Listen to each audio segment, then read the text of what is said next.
Coming to you from the Champion Center here at the campus of the University of Colorado in Boulder, where the Buffs are 1-0 on the young season, 31-26 victory. Hard-fought win last week over North Dakota State. Voice of the Buffs, Mark Johnson, the head coach. Sanders joining us here for the first half hour. Well, welcome. Nice win last week. Well, yeah, you said it was going to be a battle going in, and it was. It was. You can't take those guys lightly. Those guys are fundamentally sound, well-coached, well-oiled machine, and they're accustomed to winning. Mm-hmm. They did not make mistakes. Yeah. They did not beat themselves. We really had to go out there and do what we had to do to get the W. I'm excited about what I saw in the second half from the defense. Yeah. Wholeheartedly. I'm excited what I saw for the entirety of the game from the offense. Special teams played a viable role. Mata did his thing. Mate did his thing. Yeah. Special teams contributed immensely, and I'm happy with where we are. Well, Coach, I would think, unlike the NFL, you don't get any preseason games, right? Yeah. You're jumping to the deep end. That's what Shador told me. Yeah. We eat after the games and we spend time together. He said that was like a preseason game. Sure. So expect more. I'm like, I hope so. Offensively, I hope so. If they could do more, I'm happy with that. But we were testing. We needed it. Yes. We needed to be tested because you understand those same type games last year. We came up on the other side of it. That's right. You had those close games where 7 points or less, we came up on the other side, but we found a way to persevere. To that point, Coach Prime, is learning, or I should say, is winning a learning process? I don't know about that. I think life is a learning process. Okay. And you're going to get tremendous opportunities within the confines of a game, but you got to take advantage of those opportunities. And luckily, we got several opportunities that we came up on the strong end of it. And no matter how it looked, we got the W. Your message to the team after the game, when I was watching that video, and you said sometimes you have games where you have more points, but you don't feel like you won. Kind of flesh that out for us. Because we felt like we could have done better. Yeah. If we don't give up the explosion on the first series, that don't happen. But we knuckled down and we, come back and we gave up 3, which I'm cool. Okay, now let's regather. Now we just we scored like that. Now we got to man back up. It kind of like somebody hit you with a left hook and it kind of got you off balance. You had to get your equilibrium back. Sure. How to say that word? Equilibrium. Yeah, we got that back after halftime. Yeah. And adjustments made at halftime were phenomenal, and I like where we went after that because we didn't surrender much on the run. This offense, and you and I were just talking before we went on here about the big play capability. Right. I mean, it's ridiculous, otherworldly at times, right? The most impressive drive for me, Coach, was minute 30, minute 50 left in the third. We take the ball over, and what was an 8-minute drive? Right. And that kind of cemented that ball. That's right. That's right. And we could do those type of things. No, we didn't run like we wanted to run, but when you are gaining with 4 or 5, darn near 500 yards on offense, throwing the darn football, you got to take what they get you. Sometimes it's going to be one of those games where you can run. Sometimes it's going to be one of those games you throw, and sometimes it's going to be both. We're just happy that we got the mission accomplished. I don't think you do that because you've been in this business too long. Do people take Shador and Travis for granted, do you think? Because they make the spectacular look normal. Yeah. And it's not. Yeah, you got a guy who threw for the most yards in college football. You got a guy who proved that he was the most spectacular player in college football. Shouldn't those two be talked about all week about the two leading Heisman guys or should be in the conversation. Every weekly award Yes. that was given out should have gone to those two guys. Yeah. But it's almost like, no, we can't do that. Their coach is Deion Sanders. We're not going to do that. We're not going to let him get away with that. I will say that Travis was the hoarding player of the week. He should have been. He got that one. And I'm trying to remember, was it Davey O'Brien? Is that who Shador got? One of them got one, or he was honorable mention, I guess. How do you honorable mention a guy that threw for the most yards in college football? I don't know. First of all, what is an honorable mention? I'm honorably mentioning you? That means congratulations, we didn't give you the award. That's what that means. Why? Why? He was special that night. Yeah. Uh, The way he throws the football sometimes. I say that fans, I think, sometimes take this for granted because he dropped some passes in the other day that, there are 25 guys in the world that can do that kind of thing. And most of them are in the NFL. The funny thing about it, we see it every day at practice. We see it after practice. He stays after practice daily, works with his receivers. That's why they have impeccable timing. That's why they know one another like no other. The kid works his butt off, and I'm proud. I'm proud that he's displaying what I've seen ever since he was a kid. What about his game is most impressive to you? The consistency of it. Yeah. And holding those guys accountable. I think we might have put out the exchange he and Travis had on the sideline. That was awesome, by the way. But think about this. Yeah. Travis is arguably the best player in college football. Right. But he would humble himself and say, you know what? Let me go do it then. For the fans that didn't see that, there was an exchange. After there was a pass interference play, I think, in the end zone, and Travis did not catch the ball. And so the next exchange in the sideline, the guys were going back and forth, and Travis said something about being held, and Shedeur says, I don't care, catch the dang thing. Yeah, he didn't say dang thing, but no, he didn't. I'm praying for my son. God, I'm praying. I didn't know my son talked like that. I really didn't. But just their relationship and holding each other accountable is unbelievable, and I love it. Right. I do. That catch that Travis made with the guy that had him in the headlock might be one of the greatest catches I've ever seen. Got a finger on it. We've seen one last week in practice that was like, did you just see what he just did? Is that right? It's like that. Yeah. It was me and Coach Rob was in the back of the defense today watching Red Zone, and the guy slipped him on the inside, fought back to the outside corner route, and he was beat. The next thing you know, he makes the pick. And Coach Rob was like, stay outside. Come on. Oh, I forgot it was Travis. Right. And come back and make the play. You know, you think of great catches. You know, you had Odell Beckham Jr. and I'm thinking years ago, the kid from Syracuse in the Super Bowl had it against his helmet. There are guys who made great catches. Coach Barnett, who's been around this game for 60 years, and I were talking the other day, he was on a show, and he said, I think I will now say that he is the most dynamic player I've ever seen. Yeah. Yeah. That's saying something now. You know what makes me sick about that kind of stuff? Well, I totally agree. But I see former NFL players sit on these type of platforms and all the kind of platforms that give them a voice now, sit up there and say what this man can't do at the next level. Right. How stupid is that? Yeah. How can you say what a person can't do just because you can't fathom it? Yeah. No one has seen a guy go both ways like he goes. Sure. And you say, oh, he can't do it. Yes, he can. That's what he does. That's all he knows. Yeah. So how you going to tell a man what he can't do? And the scouts ask me every day, what is he? I say he's a football player. If you put him on offense in the NFL and you don't have him on defense, you're going to look like a fool because he's going to be your best defensive player not playing. And the same thing vice versa. So the best thing for you to do is draft him to whatever and have a package ready for him on the opposing side. Do you think it's because, you know, I think of guys that were transcendent athletes, yourself or Michael Jordan or Bo Jackson, the guys that people said, well, he can't do that. You can't play in an NFL game and a World Series game in the same day. You can't do what Michael did on the basketball court. And so what it does, it exposes their lack of understanding of the greatness of whoever you're talking about, doesn't it? It exposes their lack of imagination. Athleticism. Sure. When you sit up there behind the desk and your stomach touching the darn desk and you sit up there telling them what they can't do. Now, how stupid is that? Like that makes me mad. Right. Because you sit up there and you eating your way out of life and you're going to tell him this man what he can't do and he's in shape. He can't wait to go out there and play 100 or some snaps. That's all he knows. He don't know any other way of life. Yeah. When you look at him at the next level, and I ask this question not because I don't think he can physically, I wonder about you played the game, you tell me, as physical as that game is. The game isn't like that anymore. No? They're barely hitting each other in the secondary now. Okay.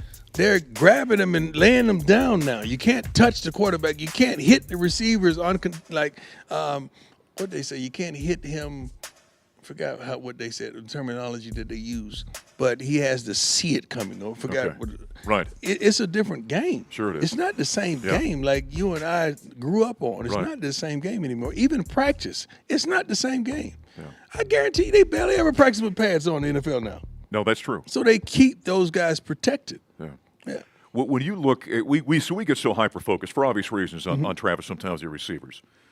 But truth of the matter is, between Will Shepard and Jimmy, we know about, obviously, and LeJounte. LeJounte is a grown man. Oh, Will my Shepard goodness. is a grown man. You and I were just talking about Draylon. Timmons is a Draylon is a grown man.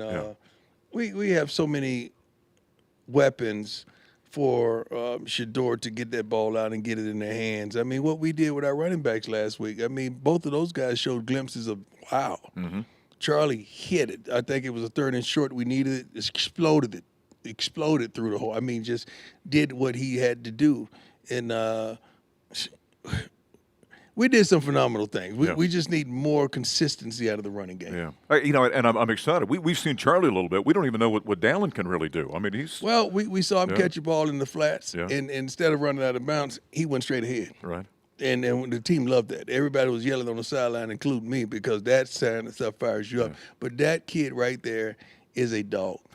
Never complains, never bicker, never murmurs. None of those guys in the backfield. We had him here last week after you left. He's an impressive young man. Yeah. Well, how did you evaluate the offensive line then last week?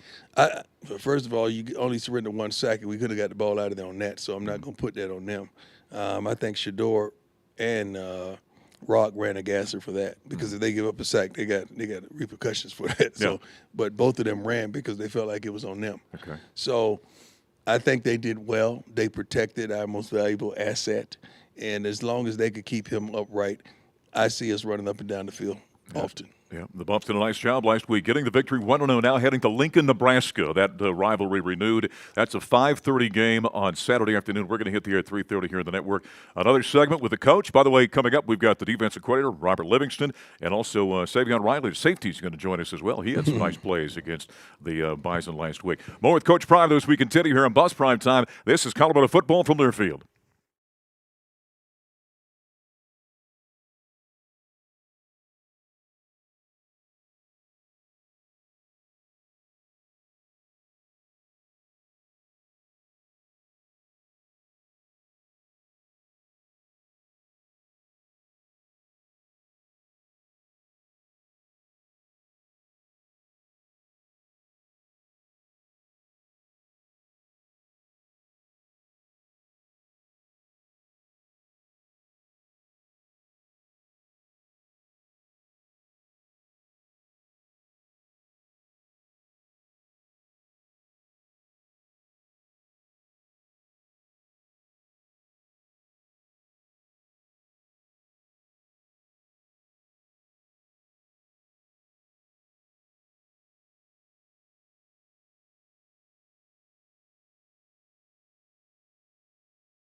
By Aflac, get help with expenses. Health insurance doesn't cover. Visit Aflac.com to learn more. We were just talking. You can't turn on a college football game without seeing Coach Saban, the Duck, and Coach Prime. Yeah, God is good. It's I never said he wasn't. Nonstop, man. Yes, yes, yes. We're for rent from head to toe.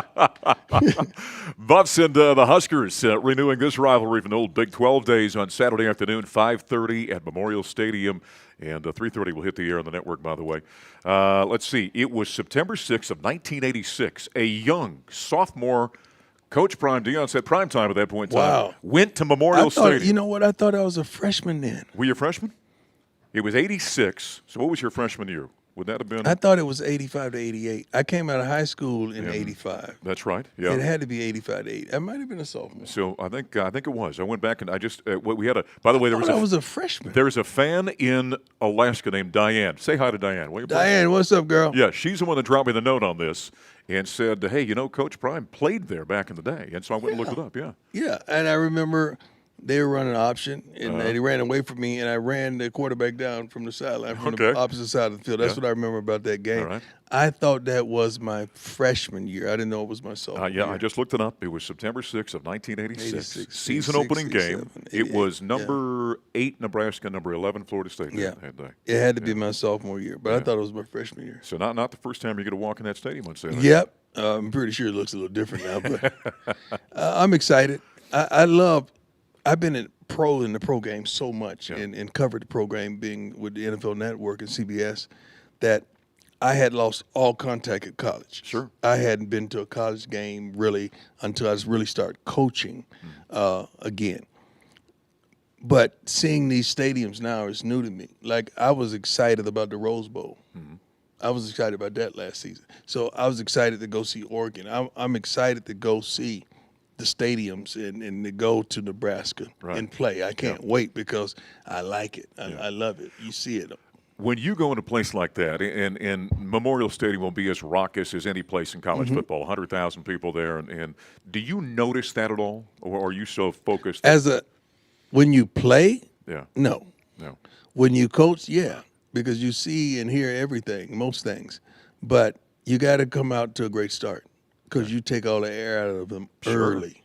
So now, as coaching, you got to make the decision: do I want the ball? Or I want to put my defense out there. Yeah. So you got to start thinking about those things because, just say we won the toss and we take the ball, we go down to score. You're not going to hear them. No. You can take it out of them right away, or you put your defense out there, 3 and out. Then you get the ball, and if you go down and score, that's a problem. Yeah. So you got to think about those strategies early on to understand what you're going to do. Yeah. I would imagine a guy like Tom Osborne, he would have played against that day. Yeah. You've got great respect for a guy like that, right? Most definitely. Matter of fact, one of my dearest friends who went one pick behind me, Broderick Thomas, played for Nebraska. And on my bye week, my senior year, I went there to watch him play. Did you really? That was my boy. Okay. And to this day, he's still my guy. Yeah. And so you've been there as a player and a spectator then. Yeah. Now as a coach, coming full circle. Defensively, we're going to have Robert Livingston here in a few minutes. He's sitting just off Did cameras. a great job. And you said, the adjustments, what we did in the second half. Talk a little bit about that. The adjustments that we made after halftime were phenomenal. But not only that, just the calmness, the understanding the time and listening and us having communication somewhat during the game. But he gets it. And he understands what we're playing with. And now we're doing some things right now to try to disarm and disable the young quarterback and some things that they rely on. Mm-hmm. So I can't wait to see what we do when we go out there this week. And the key is we got to start fast. We can't start slow again. We got to start fast. There's an old adage in football that coaches I've heard him say, Gary's talked about, I've heard guys in the past say, and that is, you defend a veteran and you pressure a youngster. Mm.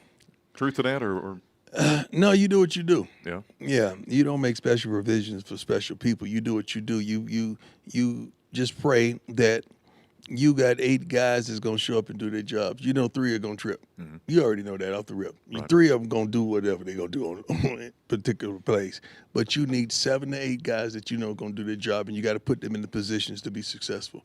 He does a great job at that. He's a great communicator, great with the staff, great bringing everyone together and hearing their voices. Because you got to understand, it's some personalities in that room. Sure there are. Yeah, and it start up front. with D. Lou and Sapp, they don't play, and Dancy ain't no joke, as well, and Hart and Coach Mathis. So you have a staff in there that all heralded from the NFL, but one guy.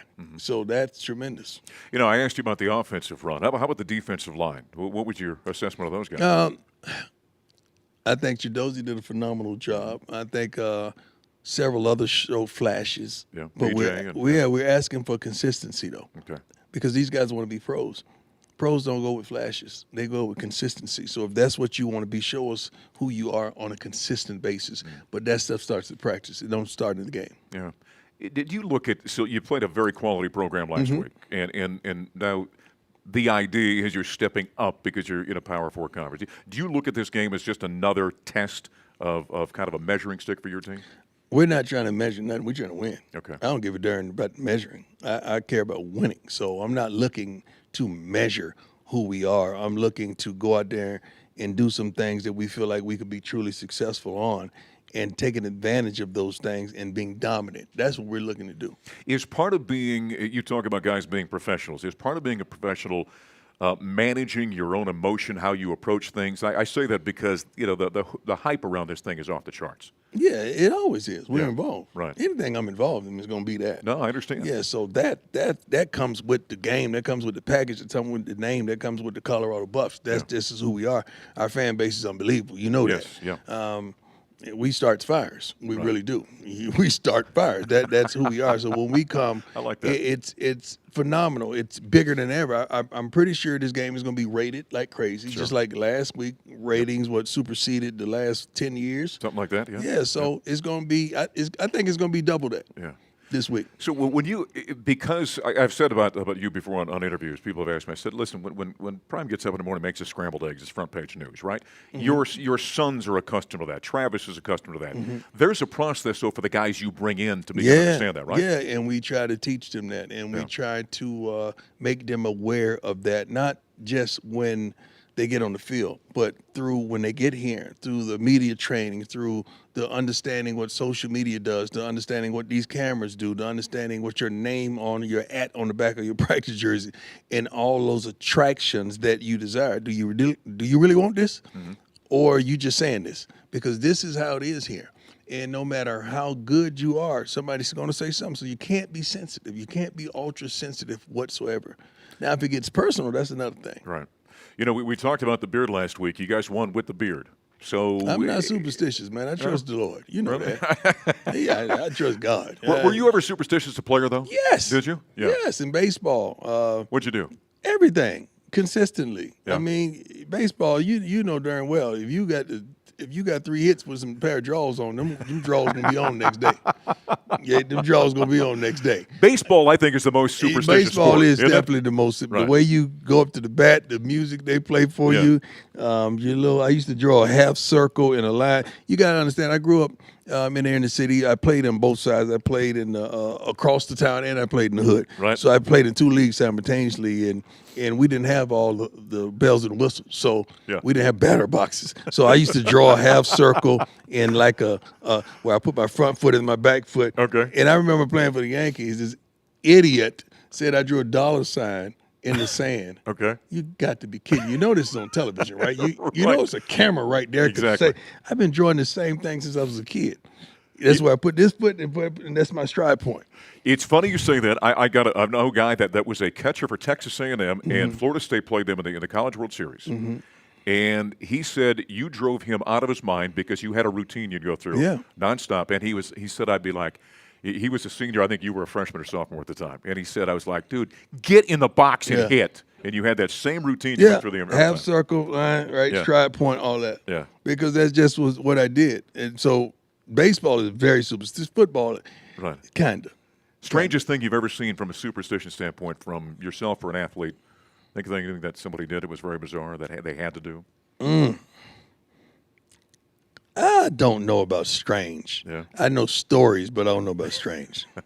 Some of the things I can't say. Right, I understand. It's a family show. What's your game day like? So we got a night game on the road. That gives you extra time in a hotel. What's your game day like? Normally what we do when we're at home, say we have a 5:30 kickoff, we're going to go out there and practice at 5:30 that night before. We're going to really pattern the 24 till. We're going to take advantage of the 24 hours till. We're going to mandate what do you do 24 hours till that kickoff. Okay. So now when we're on the road, it's a little different because we're not going to go to the stadium at 5:30 whatever. But I like the kids to go see where we're playing at, so you don't get overwhelmed when you first get there. But I think it's kind of out of the way this time. Yes. So we probably won't do that. But we'll simulate certain things, but we'll get like a structure from the 24 till. Yeah. We like to just take command of that time and structure that time. This is what's going to transpire 24 hours till this kickoff. Some coaches go stir crazy in a hotel all I day don't long. do that. No. Okay. I was a player, man. Right.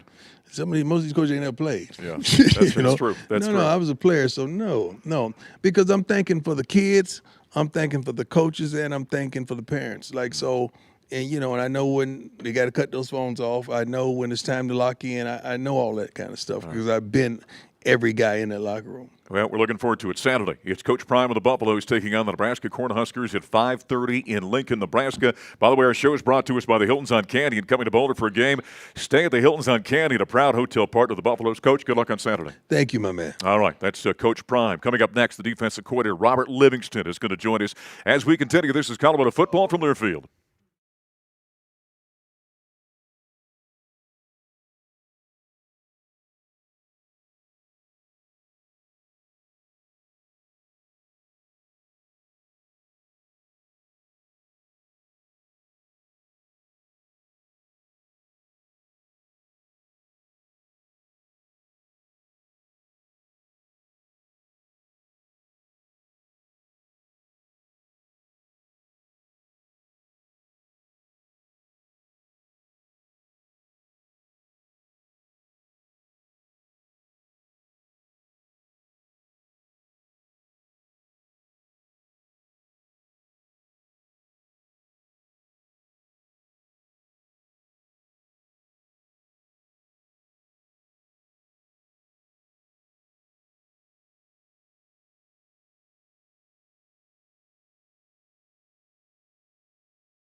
Again on Buffs Primetime here at the Champion Center on the campus, University of Colorado. Our show is brought to us by Aflac. Get help with expenses health insurance doesn't cover. Visit Aflac.com to learn more. Time for our assistant segment. The new defensive coordinator, Robert Livingston, joined us here for a couple of minutes. We were just getting some great stuff during a commercial break. I said something to Robert about not being dressed as well as Prime, and he was telling me when you showed up for your interview, he said you were dressed immaculately. Yeah, well, when in Rome, you know, when you're coming to meet this guy, you got to impress be the boss. suited and booted. Yeah, we're a sweatpants staff, so maybe this trip I'll have to break it back out. Yeah, then he said, of course, he said, I haven't seen that since Yeah. the interview, so but don't worry, you got the job now, I guess. Yeah. There'll be a time. It might be this week. We'll figure it out. I like it. I like it. All right, Buffs coming off the victory, 31-26 over North Dakota State. Your first game with Colorado as the defensive coordinator. Give us an evaluation of the defense. Yeah, it was obviously a tough start. Gave up some explosive plays in the first half. Kind of had to go back to being us. Was really proud of the staff. Was really proud of the players. Halftime was calm. It was cool. It was collected. There's a lot of firsts. Halftime felt like a year. I mean, you're coming from the NFL where you run down from the box and then you run right back up. So I'm just sitting there thinking, like, am I going to miss the second half? Like, did somebody mess up? So we had time to go over some stuff, make some adjustments.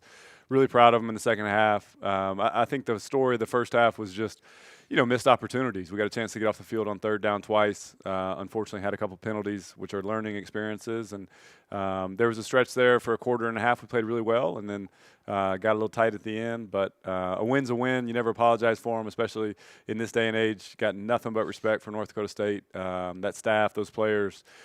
They play the game the right way, so it will sharpen us, and I'm really happy. Obviously, we got the win, and happy for the experience for the players. Again, you only get 12 of these guaranteed, so appreciate the support from the fans. I mean, it was, again, my first time here. In the middle of the third quarter, that place is rocking. That's going to be a huge asset for us, especially on defense. So want to thank everybody for coming out, and look forward to this week. Well, you and I talked last week about having your first experience then being in the chair. You're the one calling the defense. I mean, how'd you felt you come through that? There's like anything, you want a couple calls back. Felt like I put our guys in some tough spots. Okay. Just the flow of the game. Again, I think halftime was a great chance to kind of reevaluate the plan and look at what they're doing. I know we talked last week on the pregame show about we didn't really know who they were going to be. I mean, you had St. Augustine, you had Wyoming, you had North Dakota State, kind of throw it all together and try to come up with a game plan. So, again, credit to the staff. I thought the in-game communication was great. George Helo's a guy up in the box for me that he's kind of my eyes and ears, and came down at halftime and got rid of some stuff and put some stuff in, and the guys didn't blink. And as long as we have that mindset, you just got to be a problem solver on game day. As a coach, as a player, you never know what you're going to get. That's why you have rules, and you got to adjust that. So, again, just excited for this week, another opportunity to go out there and take the field, and really looking forward to it. How do you like being on the sideline compared to being up in the booth and making those calls? It's different. I call it purgatory up in the booth. You're just kind of at the game. For the last 5 years, I've just communicated with the coordinator, so he and I would kind of go through the game, and I was George Hilo, and Lou was me, and so it is a different mindset. I love being able to look the guys in the eyes. Again, it's all about the players. You can have those one-on-one conversations. Hey, man, what's the rush like? Can you beat this guy? Do you need some help? Hey, tell me about this coverage. Can you hold up on this guy? Can we take the safety to the other side? So those are things that I love to do in person. And again, you just want to be in it. I love the guys. I spend more time with them than my family, right, wrong, or indifferent. Right. So you want to be a part of those big plays. And if something bad does happen, I think it's a steadying force to be able to look them in the eyes and say, okay, hey, this is what we're going to do. We've talked a lot, I think, in college football about the helmet communication, but primarily from the offensive side because it's the quarterback being involved. First off, how has that been, or how was your experience with that? And who are you talking to on the sideline in that regard? Who's got the helmet on? Yeah, we did a great job. Again, Smitty, our equipment guy, God bless him. He's got a million things going on game day, and that was flawless. He really did a phenomenal job getting that in. We've got some different packages, so it's different guys. It's much easier offensively because your quarterback has it, and then your backup quarterback has it, and then if your third string guy goes in, he probably doesn't need it. Right. Defensively, you're only allowed to have one green dot, so the communicator on the field at a time. So we kind of role play it in packages. You got to be smart because you can't have two out there at the same time. And again, that goes back to Smitty, and we kind of have conversations early in the week, and then this time of week, okay, hey, these are the final packages, these are the personnel. If this guy goes down, then we got to get the helmet out of the bag, and he's got to go to there. So it makes my life easy with a guy like Smitty here because it's just one less thing for me to worry about. Yeah. So, I think, we've been great. We've used it really since the spring. The biggest flaw, I think, defensively is you talk too much. So it doesn't stop until 15 seconds. So I told somebody, we had experiences in Cincinnati where, the guy damn near wanted to take it off, right, because he's getting yelled at the whole time. So I try to just make the call, maybe give one thing to look for and go from there. Yeah. Offensively, again, it's easier. It's, I don't know if you saw the game, but they had UTEP's head guy, with the backup helmet, and he's telling him where to throw it and to do this and to that. I wish it was that easy defensively. Hey, just go tackle that guy. Right. But it doesn't work out that way. So it's been great. I think the guys handle it well. I think they like it, and I just got to stay out of the way. So this weekend now you step up into the Big Ten. You're going to take on the Nebraska Cornhuskers on Saturday at 5:30 and 3:30 with a pregame on our radio network. All right, give us a scouting report as you've been studying up now on Nebraska when you see them offensively. Tell us about it.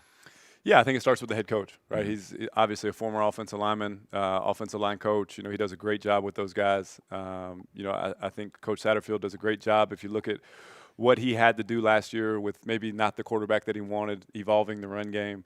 Many moons ago, I was at Furman in, I guess, 2009 or 2010. He was the offensive coordinator at UT Chattanooga. They had a quarterback who went to the Packers, and he was all over the field, slinging it. So I've seen kind of him evolve to the people that he has. I think they're really good up front. They've added some receivers in the portal. They kind of look like power forwards. I think both of them are 6'4". Yes, big guys. They've added some backs who are really, really, really good players. It seems like every 20 number coming at you is bigger and faster and stronger. And then the quarterback. The quarterback, obviously, first-time start, thought he was poised last week, thought he got the ball out of his hands quickly, made the right reads, and it's a challenge. And candidly, it's Nebraska week, so you don't need much to get up for this one.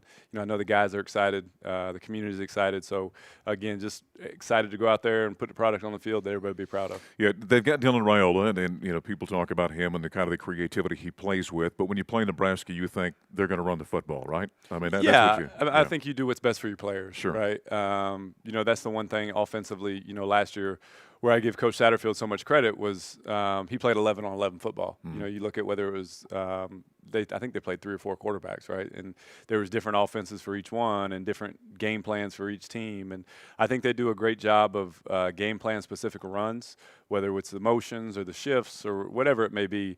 They really do a great job in scouting and doing that stuff. So it'll be key for us to kind of see what it is and adjust accordingly. If they do that kind of thing, give us an evaluation that you saw from your defensive front last week. You feel good about the way they came out of the blocks? Yeah, I thought there were flashes where we were dominant up front. To single out one guy, I thought Chidozie played phenomenal. He's the best he's played since I've been here. That's who he can be. So we need to see that consistently. And then across the board, there were some things to really like and some things to work on. Again, that's why we practice. That's why we play the games. As everybody says, I know it's coach speak, right? The biggest jump is usually between week 1 and week 2. I know we talked about this on the pregame show last week. With no preseason, you really don't know what you're going to get. That's right. You know what you've seen in practice, but as coach says, sometimes the lights shine a little bit brighter here. So guys were going out, first game on national TV, hadn't played together a lot. So I'm excited to see those guys up front. I'm excited to see what they do. I think we got a great staff there. D-Lou, Dancy, Sapp, they get the most out of those guys. And I'm just excited to see them go play. Yeah, it's going to be an exciting game undoubtedly on Saturday. The young man that's going to join us here in just a moment. Give us a quick comment about Savion. He's giving you a thumbs up right now. Yeah. Savion Riley, he came in. He made a lot of plays last week, didn't he? He did. Savion is really what we're about, right? So Savion comes into the game, not unsure of his role, right? Cam gets banged up early. Next thing I know, he's in the game. And I think on his second play, he makes a great open field tackle in the red zone, leads to a field goal. So he's just, I know Coach Prime talks about it a bunch. He's a consummate pro, right? So he doesn't know when his number is going to be called. He studies. He does everything you want. And he had some really good plays. Like everybody, I'm sure he had some plays he wants back. But I was pleased with the effort. I was pleased with stepping up to the plate when his number's called. We didn't have to blink. We didn't have to change schemes for one guy. And I'm excited for him. I think he'll tell you that's why he came here, for a chance to play on this stage, and I'm really, really glad we have them. You like going into kind of that hostile? Is there a galvanizing effect when you go into that hostile environment you're going to see this weekend? I do. First of all, it's a bucket list place to go. Yes. Let's establish that. I think if you've had a TV growing up when I grew up, you know what Nebraska football is. That's right. God knows I've heard about it from Zach. So in Cincinnati, Zach Taylor was the head coach there. And, Right. Brian Callahan was our offensive coordinator. His dad was obviously the head coach. So no added pressure there, right? But yeah, it's a special, special place. I think, you know, when you talk to people who have been there, when you try to figure out, you know, what's the sideline like, where's the student section, everybody says the same thing, that it's loud, it's a great place to play, it's a great environment. To me, it's Kansas City, right? So they're the Chiefs, right? They're into the game, they're great fans. They're not over the top, right? You can feel fine if your wife comes to the game. She's not going to get hit with batteries and things like that. So, no, I'm excited Like for Oakland. it. Yeah, there's a couple. They'll remain nameless. We might go there. Yeah. But no, it's going to be a great environment. I'm excited for the guys. Again, it all goes back to the players, right? We only got 12 opportunities. They'll look back on this and say, hey, you remember that game in Nebraska and the feeling and the excitement and all that stuff. So it's a special, special venue in college football, and I'm really excited. Yeah, we're looking forward to it. Good luck this weekend. Yes, sir. Thank All right. you so much. Defensive coordinator Robert Livingston. He and the Buffaloes to take on the Huskers 5:30 on Saturday in Lincoln, Nebraska. Hey, see who's on a mission. Find out what Coloradans love about Colorado. So if you're a Coloradan, do what a Coloradan can. Tell us what you love about Colorado at lovecolorado.com. Coming up next, our player segment. The aforementioned Savion Riley is going to join us. This is Colorado football from their field.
University of Colorado football is brought to us by Eco Products. Every stadium generates some food waste on game days, but thanks in part to certified compostable packaging from Boulder-based Eco Products, the dedicated team at Folsom Field able to turn a lot of that food and packaging it comes into compost instead.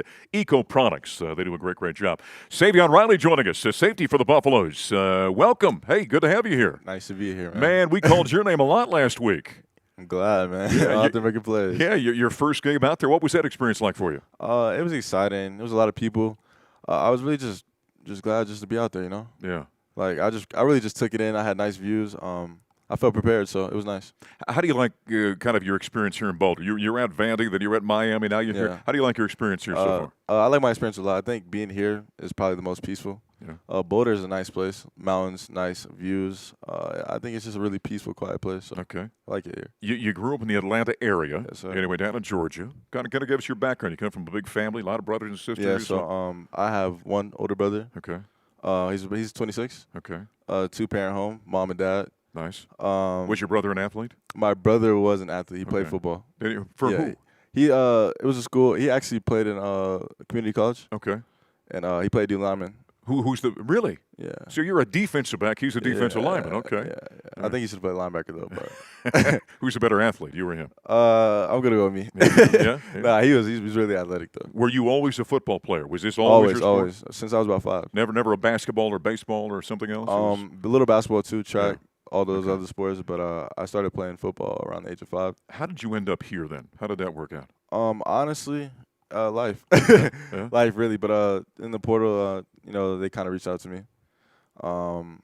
I kind of like what they were offering, the scheme that Coach Rob was offering, and I kind of just went with it and was like, I'm gonna stick. Being that he's new for all of us here, Robert Livingston, tell us about playing for Coach Rob. Coach Rob is amazing. You know, him coming from the NFL, he's a lot of experience. Mm-hmm. I really wanted his scheme. You know, I just love it. Just playing a lot of one high, Okay. kind of disguise and mixing it up. I kind of just like what he's doing. He's a really great coach. He believes in me, so I like what I'm seeing. I've had people they say when you describe Robert Livingston, teacher. Yeah, he is. Is that you really feel that with him? No doubt. He's teaching. He's very hands-on. Yeah. If you don't know, you can ask him. Okay. Yeah. So I believe in him. Yeah. The first experience of playing at Folsom Field, that's kind of a nice little setting, isn't it? Oh yeah, it was crazy. There's a lot of people out there. It was nice. Yeah, it was crazy. I like that a lot. Yeah. You met Ralphie yet? I have. I met him. Okay, you've met the Buffalo, huh? Yeah, I met the Buffalo. So give us a thought about that game last week. Overall, from a defensive standpoint, you evaluate what you guys did. You feel good about it? Room for improvement? What do you see? No, room for improvement, no doubt. Mm-hmm. You know, we had a player who went down. I came in. I studied all week. Was prepared. Yeah. I stepped up to the plate. There was little mistakes here and there. I'm a young player. I just move on from that. I'm just going to keep learning. But I do think I played pretty well for just stepping up. Give us a thought about now you head to Lincoln, Nebraska. You've heard about what that atmosphere is like. Yeah. I mean, it's a big boy football game now this weekend for you guys. Give us a quick thought about that. You know what? I love stepping into that type of territory. Yeah. You know, that hostile environment. You know, I love it. It just makes it more fun. Yeah. So Yeah. I'm excited. Fantastic. Hey, keep up the good work. Because, like I said, we Appreciate talked about you last week. Yeah. Let's do it again this week. What do you say? Let's keep it going. All right. Savion Riley, safety for the Buffaloes. He had a great game against North Dakota State. Getting ready now for the Buffaloes and the Huskers on Saturday at Memorial Stadium in Lincoln. We're going to hit here at 3:30, the network, 5:30, the kickoff. Coach Gary Barnett, Bobby Passavento, and yours truly. Thanks for joining us this week on Buffs Prime Time. We'll be back next week, but we will talk to you from Lincoln on Saturday. This is Colorado football from their field.